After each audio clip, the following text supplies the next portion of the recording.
మన తిరుపతిలో ప్రతి సంవత్సరం జరుగుతున్న గంగమ్మ జాతరకు వేషాలు ఎందుకు వేస్తారో మీకు తెలుసా?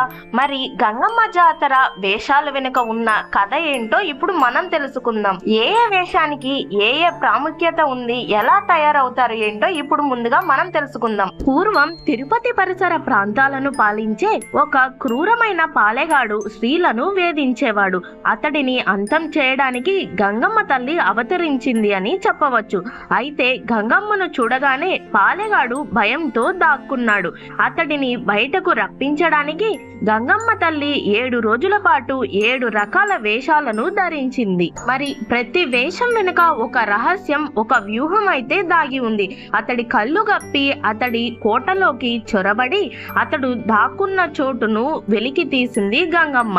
చివరకు ఆ దుర్మార్గుడిని ఎలా అంతం చేసిందో ఈ 7 రోజులు వేషాల కథలలో ఇప్పుడు మనం తెలుసుకుందాం. మన ఈ గంగమ్మ జాతరను 7 రోజులైతే జరుపుకుంటారనమాట. ఈ జాతరను మొట్టమొదటిగా చాటింపుతో ప్రారంభిస్తారు. మొదటి రోజు చాటింపుతో గంగమ్మ జాతర మొదలవుతుంది. ఈ రోజు గ్రామంలో జాతర ప్రారంభమైందని ప్రకటిస్తూ భక్తులను అమ్మవారి సేవకు ఆహ్వానిస్తారు అని చెప్పవచ్చు. ఈ రోజు నుంచే గంగమ్మ పాలెగాడిని వెతికే ప్రయత్నాన్ని ప్రారంభించింది అని కూడా చెప్పవచ్చు. మొదటిది బైరాగి వేషం. బైరాగి అంటే లోకంతో సంబంధం లేనివాడు అని చెప్పవచ్చు. ఒళ్ళంతా విభూది పూసుకొని ఉంటారు. పాలెగాడు ఎక్కడ దాక్కున్నాడో కనిపెట్టడానికి గంగమ్మ తల్లి ధరించిన రూపం ఇది. ఒక సాధువులా మారి శత్రువు కోటలోకి గూఢాచారిలా వెళ్లడమే ఈ వేషం వెనుక ఉన్న రహస్యం అని కూడా చెప్పవచ్చు. ఈ వేషానికి ఒంటి నిండా తెల్లటి విభూది పూసుకొని అక్కడక్కడ నల్లటి బొట్టు పెట్టుకొని బైరాగి అంటే లోకంతో సంబంధం లేనివారు అని కూడా చెప్పవచ్చు. ఒళ్ళంతా విభూతి పూసుకొని ఉంటారు. ఒక సాధువులా మారి శత్రువులను కోటలోకి గూఢాచారిలా ప్రవేశించడమే ఈ వేషం వెనుక ఉన్న రహస్యాన్నే మనం బైరాగి వేషం అని చెప్పుకుంటూ ఉంటాము. మరి తరువాతది బండ వేషం. బైరాగి వేషంలో శత్రువు ఎక్కడున్నాడో తెలుసుకున్న గంగమ్మ ఇప్పుడు అతనికి అసలు అనుమానం రాకుండా అతడి నివాస ప్రాంతంలోకి చొరబడాలి అని గంగమ్మ బండ వేషం ధరిస్తుంది. పాలెగాడికి ఏమాత్రం అనుమానం రాకుండా ఒక సామాన్య పనివారి రూపంలో అతడి అంతఃపురం వరకు వెళ్ళడానికి సిద్ధమవుతుంది అని ఈ బండ వేషం మనకు చెబుతుంది. ఈ బండ వేషంలో మనకి ఒళ్ళంతా రంగు పూసుకొని అక్కడక్కడ బొట్లు పెట్టుకొని తిరగడమే ఈ బండ వేషానికి గుర్తింపు అని చెప్పవచ్చు. తరువాత తోటి వేషం. బైరాగిగా ఆచూకీ తెలిసి బండ వేషంలో అంతఃపురం వరకు వెళ్ళిన గంగమ్మకు పాలెగాడు చీకటి పడితే గాని బయటకు రాడని అర్థమవుతుంది. అందుకే గంగమ్మ తోటి వేషం ధరించింది. తోటి వేషం అంటే ఒళ్ళంతా బొగ్గు పూసుకొని చీకటిలో తనను ఎవ్వరూ గుర్తుపట్టకుండా మారు వేషంలో శత్రువు కదలికలను కనిపెట్టడమే ఈ తోటి వేషం అని చెప్పవచ్చు. ఈ తోటి వేషానికి ఒళ్ళంతా నల్ల రంగు పూసుకొని అక్కడక్కడ బొట్లు పెట్టుకో ఉండడాన్నే ఈ తోటి వేషం అని చెప్పవచ్చు. తరువాత దొరవేషం. అతడి అహాన్ని దెబ్బ కొట్టడానికి అమ్మవారు రాజసం ఉట్టిపడేలా దొరవేషం ధరించింది. గంభీరమైన మీసాలు, తలపాగా, చేతిలో కత్తి పెట్టుకొని నీకంటే గొప్ప పాలకుడు వచ్చాడు అని వాడికి సవాలు విసురుతుంది.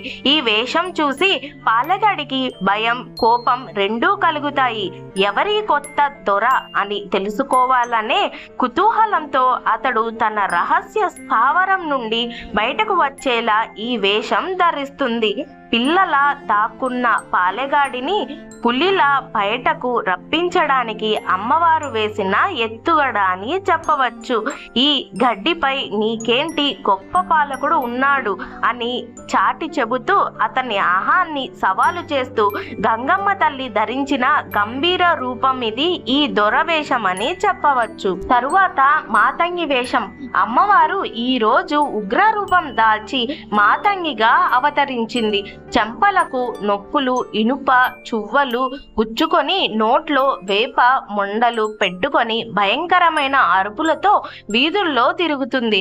ఈ రూపాన్ని చూడగానే పాలగాడికి తను చేసిన పాపాలు గుర్తొచ్చి మరణం తన కళ్ళ ముందే ఉందన్న విషయం అర్థమవుతుంది. పాలగాడి మరణ సమయం ఆసన్నమైందని సూచించే ఉగ్రరూపమని చెప్పవచ్చు. తనను వేటాడుతున్నది సామాన్య స్త్రీ కాదు, సాక్షాత్తు పరాశక్తి అని వాడికి తెలిసొచ్చేలా భయంకరమైన ఆకృతితో గంగమ్మ విశ్వరూపం ఇది అని చెప్పవచ్చు. తరువాత సున్నపు కుండలు. 6 రోజుల పాటు రకరకాల వేషాలతో పాలెగాడిని ఉక్కిరి బిక్కిరి చేసిన గంగమ్మ ఇప్పుడు వాడిని బయటకు రప్పించే ఆఖరి ప్రయత్నం ఇది అని చెప్పవచ్చు. అమ్మవారు ఈ రోజు తెల్లటి సున్నం చుక్కలు పెట్టుకొని తలపై సున్నపు కుండలు పెట్టుకొని కనిపిస్తుంది. ఇది ఒక రకంగా శాంతి మరియు శుద్ధికి సంకేతమని చెప్పవచ్చు. పాలెగాడు ఏమనుకుంటాడంటే అమ్మవారు శాంతించింది, ఇక నాకు భయం లేదు అని భ్రమపడి బయటకు వస్తాడు. శత్రువును ఏమరుపాటులో ఉంచి పట్టుకోవడానికి అమ్మవారు వేసిన అత్యంత చాకచక్యమైన వ్యూహం ఇది అని చెప్పవచ్చు. పాలెగాడిని ఏమరుపాటుకు గురి చేసి వాడు తలదాచుకున్న చోటు నుండి బయటకు రప్పించడానికి అమ్మవారు ధరించిన శాంతి రూపం ఇది అని చెప్పవచ్చు. తెల్లని సున్నము చెక్కల వెనుక శత్రుపు అంతం చేసే ఆఖరి ఎత్తుగడ ఇది అని చెప్పవచ్చు. తరువాత చివరిగా 7 రోజుల పాటు 7 వేషాలలో పాలెగాడిని ముప్పు తిప్పలు పెట్టిన గంగమ్మ తల్లి 8వ రోజు తన అసలు రూపాన్ని ధరిస్తుంది.